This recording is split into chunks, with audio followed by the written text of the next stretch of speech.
നമ്മുടെ ബിരിയാണി ചലഞ്ചിൽ സഞ്ജു സാംസന്റെ അടിയോ.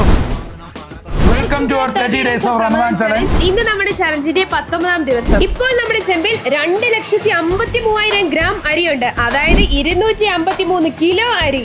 3000-ലേറെ പാവങ്ങൾക്ക് ബിരിയാണി വെച്ച് കൊടുക്കാൻ പാകത്തിനുള്ള അരി നിങ്ങളുടെ സപ്പോർട്ട് കൊണ്ടായി ഗൈസ്. നിങ്ങൾ ചെയ്യുന്ന ഓരോ ഫോളോയ്ക്കും ലൈക്കിനും ഷെയറിനും കമന്റിനും ഓരോ ഗ്രാം അരി വീതം ഈ ചെമ്പിലേക്ക് ആഡ് ചെയ്ത് പാവങ്ങൾക്ക് ബിരിയാണി വെച്ച് ഞങ്ങൾ നൽകും.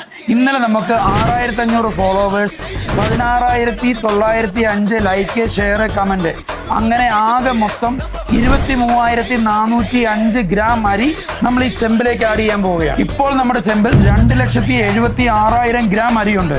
അതായത് 276 കിലോ അരി. ഇന്ന് നമ്മുടെ Indian team T20 world cup final കളിക്കുകയാണ്. നമ്മുടെ മലയാളികളുടെ അഭിമാനമായ സഞ്ജുവും ഇന്ന് കളിക്കുന്നുണ്ട്. സഞ്ജു ഒരുപാട് ചാരിറ്റി കൊടുക്കുന്ന ഒരു വ്യക്തിയും കൂടാണ്. അതുകൊണ്ട് സഞ്ജു ഇന്ന് അടിക്കുന്ന ഓരോ റൺസിനും ഓരോ കിലോ അരി നമ്മൾ ഈ ചെമ്പിലേക്ക് ആഡ് ചെയ്യുന്നതാണ്. സഞ്ജുവിന് ഒരു കിൻഡൽ പെർഫോമൻസ് ഇന്ന് കാഴ്ചവെക്കാൻ സാധിക്കട്ടെ. ഞങ്ങളുടെ ലക്ഷ്യം ഒരു ദിവസം ഏറ്റവും അധികം ബിരിയാണി വെച്ച് പാവങ്ങൾക്ക് കൊടുക്കുന്ന ഗിന്നസ് വേൾഡ് റെക്കോർഡ് നേടുക എന്നതാണ്. നിങ്ങൾ മറക്കണ്ട, നിങ്ങളുടെ ഓരോ ഫോളോയ്ക്കും ലൈക്കിനും ഷെയറിനും കമന്റിനും സഞ്ജു അടിക്കുന്ന ഓരോ റൺസിനും നമ്മൾ ഈ ചെമ്പിലേക്ക് അരി നിറയ്ക്കുന്നതാണ്.